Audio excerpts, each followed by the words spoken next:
AJ Legend, and welcome to the second edition of First Impressions. My esteemed colleague over here, introduce yourself. My name is Bart. We just got done watching Rogue One, a Star Wars story. This is the non-spoiler review, and it was fucking awesome. Oh I my loved it God. so much. It was so good. Oh my man. God, everything was well done. Gareth Edwards is the director of this movie. He directed the Godzilla American version a couple years back. Yeah. And I knew right off the bat that he was going to direct a fucking awesome movie. And definitely. I can't believe how right I was. Yeah. I like Gareth Edwards a lot. I think his visual style is really, really good. Definitely. Really good, actually. And when he does action sequences, he actually does it the way I like it, which is no shaky cam.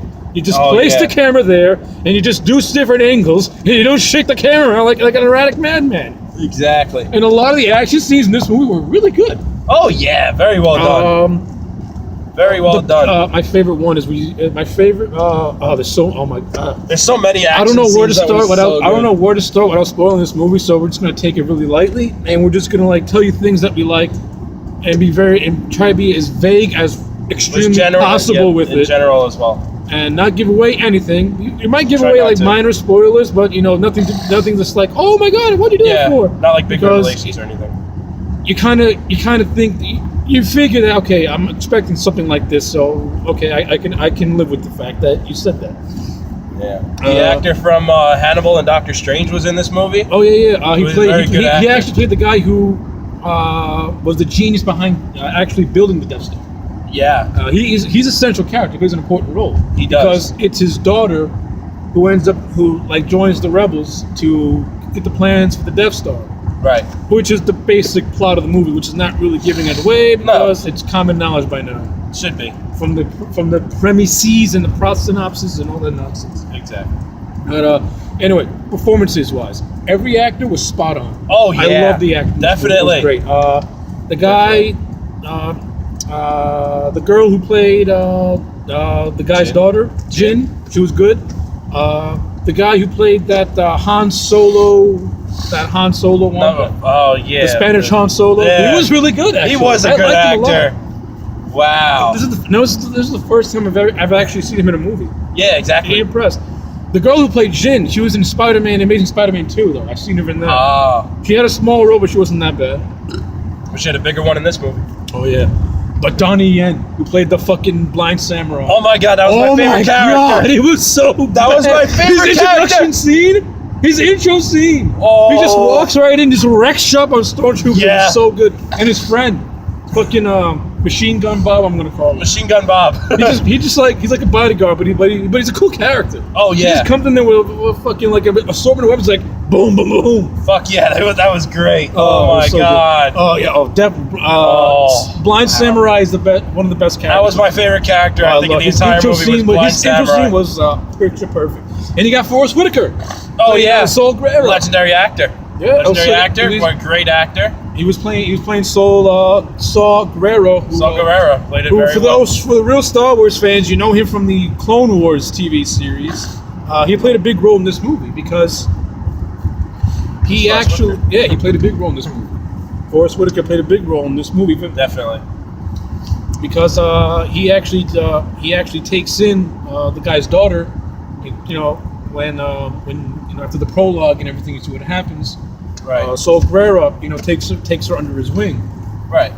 And eventually they have a split, but it was a necessary split that he didn't want to do, but he had no choice but to do it. It was done to the benefit of Jin. Well, it was for the benefit of Jin, because if he wouldn't have done it, then it would have not been turned out so good. And it wouldn't work. Oh, sorry about that. Sorry, technical difficulties. We're driving in a car over here. We're driving in a car. Sorry. I don't do no second takes. My second favorite character, the cyborg. Oh my! Cyborg. It's the robot, right? Yeah. The robot. His name is KS, right? K2, KS. Something. KS, whatever. KS. KS. And, oh my God, he was awesome. The actor who voiced him is Alan Tudyk, and he's a very, very talented actor. Just imagine. He's really good. Just imagine a funnier C-3PO. Only with a more spunky attitude. Yeah. And it worked. It was And it was great. funny. He was so good. Like Oh once my god, his one-liners were like the hilarious. first couple of minutes, the movie's kind of drags a little bit, but once he comes in, the movie picks up steam literally right away. Oh yeah, And like it wastes no time once he comes in because that's where the movie really gets going. yeah, he's the comedy element, definitely. What the comedy element? He also brings but he's good though. Yeah, Because he actually he has like emotions and stuff like that. yeah. And the they actor who actually got played the him, movie Alan right. Tudyk, is actually a very talented actor. He was in Trumbo with Bryan Cranston, which he was fabulous in. Oh. He voiced Superman in Justice League War, an animated movie, which he was really good in also. So it's like, I've seen some of his work, and the guy is really good. Yeah. Particularly as a voice actor, because this was mostly voice acting. Yeah. But it worked, because he put a lot of emotion into it, and I liked it a lot. Definitely. And he has some awesome lines. He had some And funny one-liners. Oh, he has some funny-ass one-liners. Oh, the one-liners. And I Hey, love how come she gets a blaster and I didn't? I love the bantering between him and Jen. When they had banter, I think the banter was pretty cool between Yeah, that the was dialogue, pretty by the way, in this movie is mwah. I love it. Excellent. Yeah, well done. Oh, Well great done. dialogue. Darth Vader, sorry, I don't mean to jump the gun here, but Just shut up. Hold on. alright, sorry, go ahead. But the dialogue in this movie, I thought was pretty solid. Like, well-written movie. The bantering between the characters was great. Oh, yeah, My that's opinion, the characters were pretty well developed, and they all had their certain quirks. Yeah, the banter was pretty witty. Even the pilot. Oh, the pilot had some funny lines too. Oh yeah, he Pilot had a was couple good, funny too. lines. Mm. He was funny. And the guy who played Krennic, Van Mendelsohn. And Krennic was was an interesting villain because he was an interesting villain because like you could tell he's one of those guys that really wants to move up in the Empire. Like he's so desperate to get on with the high class. Doing whatever it would Yeah, take. but they look down on him though in a way. Yeah, doing It's whatever like, it would you're take for him to not that advance. good. You're not that good. Yeah. We have General Tarkin. Yes. Spoiler alert, not really spoiler. General Tarkin is in this movie. Peter Cushing is digitally reinserted into this movie. Kind of distracting in some areas. Yeah. Because you can tell it's fake. It's like, Yeah, he can be kind of distracting. it's a CG face. That's why. Yeah. Like, if they would have kept showed him like maybe a couple times and only have his face in reflection of a mirror, it wouldn't have been so jarring. No, it wouldn't. But when you do You're like right. close-ups of it, it's like, oh, get away. Okay, you look like an ugly Shrek. Yeah. I mean, I understand he's a major character because this movie ties into New Hope, obviously. Yeah. And General Tarkin and Tarkin plays a large role in New Hope Right. because he is the one that ultimately controls the Death Star in that movie. Right. Darth Vader had now some- we can get to Vader. Now we can get to Now Darth we can Vader. get to Vader. Now we can get to Vader. Sorry for jumping the gun, people. Vader he's in a few scenes, but he's badass. Oh my God. Vader is oh. back, and he wrecks shop. My favorite was the lightsaber fight scene when he gets onto one of the ships. Oh, you spoiled. Oh, you didn't want. Oh, okay. All right. Well, Not really. minor spoiler. Minor spoiler alert. Anyway, minor spoiler. There's one scene where what he said, like Vader just wrecks shop. It's like the last few minutes of the movie. Oh my And, God. He just goes ballistic. Yeah. I love it. I loved it. It's like all the classic Vader stuff, like the twirling, everything. Yeah, some of the- everything. Yeah, that's. Oh my God. The force choke, force throw, Yes. the lightsaber deflecting the bullets back at him. Everything you want Vader to do, he does in those brief 5 Oh, seconds, yeah. and you're like, Yeah. I fucking miss you, Vader. Why did that kill? Yeah. Why can't you come back? Please come back. Yeah, and Because of the main course- series sorely needs you. And of course, voiced by the man James Earl Jones. Oh, and James Earl Jones has an easy day. I don't know, but like He's the I man. don't know, like the look of Vader was kind of like look kind of like weird to me. Yeah. I don't know, there's something a little bit off with it. I don't know what it was. Yeah. I mean, I mean, everything else was right. there's this one. Good. There's like one scene he's walking. He's like his hips are shaking. His like stomach is rotating. Like it's kind of jarring to look at it in a way. Oh, true. But it doesn't take away from seeing not at Vader. all. But it's a little distracting. But overall, fuck yeah. Yeah. I think someone mentioned, I don't know who it was, but someone mentioned like it was like Private Ryan, Saving Private Ryan Actually, meets Star Wars. My buddy Dan, who saw this Kind movie, of, my buddy Dan, who saw this movie a couple weeks ago, compared it to Saving Private Ryan, and it really is. Like, Yeah. especially that big beach scene at the end. Yeah. that is so Private Yep, Ryan. they That's so Private Ryan. they But get it's so shell good. shocked. But it's Whatever it is. This is what Force Awakens should have been. Yeah. Force Awakens should have been this movie. Like Mhm. not like in story, but in tone and Yep. structure. Oh, definitely. Because this movie felt original for Star Wars. It felt fresh. Yeah. It felt like you're reinvigorating new blood into this franchise. Definitely. And which is good. Which is always good. Well, this is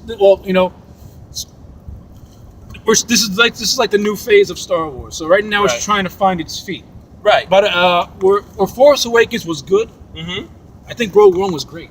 Yeah. I think Rogue One was great. I like it better than Force Awakens. I think it was definitely, I agree with you. It was definitely better than Force Awakens. Not taking anything away from Force Awakens. Because I love Force Awakens, but I think about Rogue One, it was like, in terms of like, of course, not taking anything from Force Awakens away.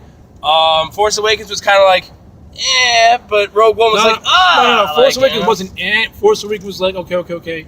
This is the first like a real original like This is a Star Wars movie that has to like that is like taking place after a lot of stuff of the prequels and the original trilogy. It's like this is the first Star Wars movie that's going to expand on that pre-existing history. Right. Which is not a very easy thing to do, I'm sure. So that's why they took the easy way out and did the structuring similar to New Hope. Right. But this one decided to take a different approach. Which I like it because it felt fresh. It felt, for Star Wars, it felt new. It felt like something you could sink your teeth into. It was something people haven't seen before. For a Star Wars movie, yeah, for a Star Wars movie, because like this felt like a real war movie. It felt like a war movie. Yeah. Like, it felt like Saving Private Ryan met like Star Wars, and they kind of it sounds like a weird it sounds like a weird blend, but when you watch the movie, it's like the way Garth Edwards like directed and the way the writing was. It works. A lot of heart was put into this movie. Yeah, like this movie was made by people who love Star Wars. Oh yeah, because they throw in a lot of references. Oh, and you can tell. Oh my god, the Obi reference. Yes. Oh my god, the Obi reference. Yes. I literally was a schoolgirl when I heard, like, oh my god, the Obi's running! Oh my god, Obi! Where are you, Obi? Because they had Bail Organa, who you don't know. I don't know if you remember. Bail Organa is the adopted father of Leia. Spoiler alert. Yeah. Bail Then again, if you watch the other movies, you would know this. Yeah, but Bail Organa is in this movie, which is great. They mentioned Alderaan, which is awesome because for those who know Star Wars, we all know the sad fate of the planet of Alderaan. Sorry. People. We all know the sad fate of Alderaan, and it does not end well for them. It's blown up. Oh yeah, you ain't kidding. It got blown up. It got blown to smithereens. Alderaan. Alderaan. Goodbye, Alderaan. Goodbye. I ran from Alderaan. What else I like? I like the meta of the or is that a spoiler? No. Minor spoiler, but not really a spoiler. Minor spoiler, the meta. There's this beginning of the movie where like this Jen, as a little girl, has like a doll of a stormtrooper, and I said to this guy, that is such a meta joke. It's fucking awesome. That's a meta within a meta. A meta. That's not a meta within a meta. It's a meta within your own within your own movie. Right. Like you're what are you doing? You're going the wrong way. Stewart Avenue way. Are you going that way? Yeah. Okay. Remember, we're going to Taco Bell. Yeah. All right. Stewart Avenue way. All right. Good. Yeah, I was going Jericho, but then I figured I'm going the other way. Sorry, people. This car is not very structurally built for phone mount cameras here.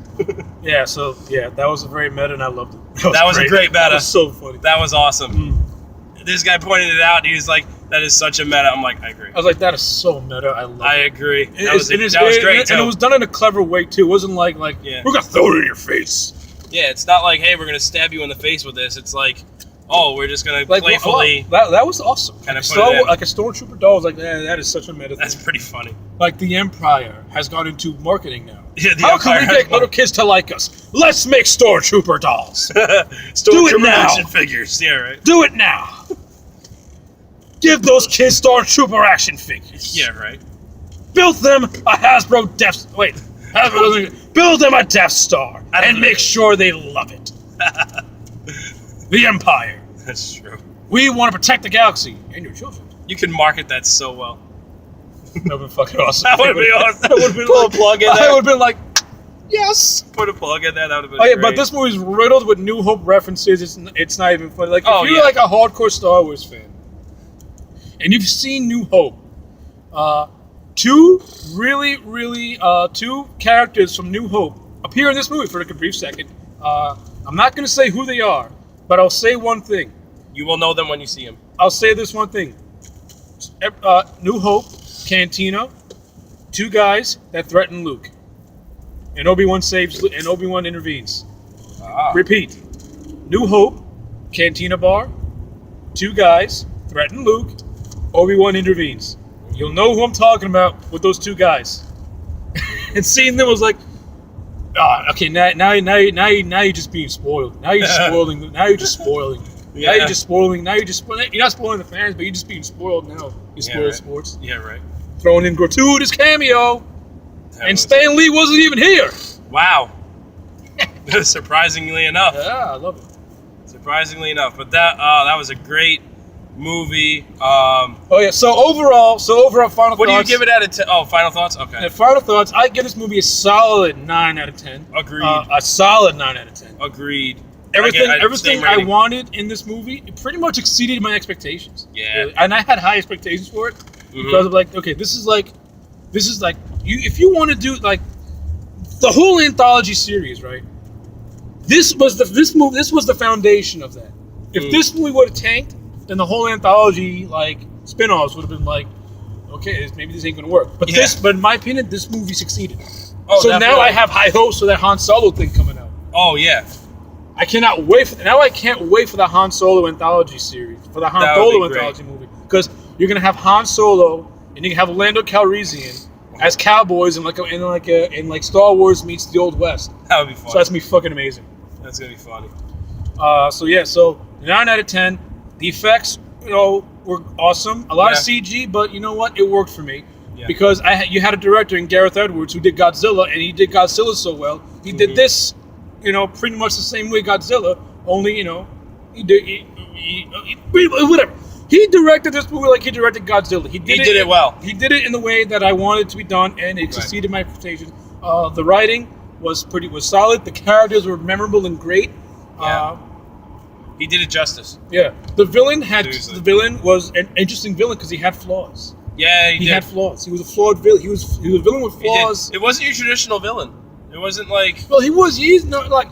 No, he was a villain who wants to move up in the world. In the sense of like. He wants to move up in the world. Relatable villain. Yeah. Well, but again, you're dealing with people like Vader and Tarkin, and these guys have the political pull with the Emperor. Right. And only those guys can say, okay, this guy, maybe we can use him.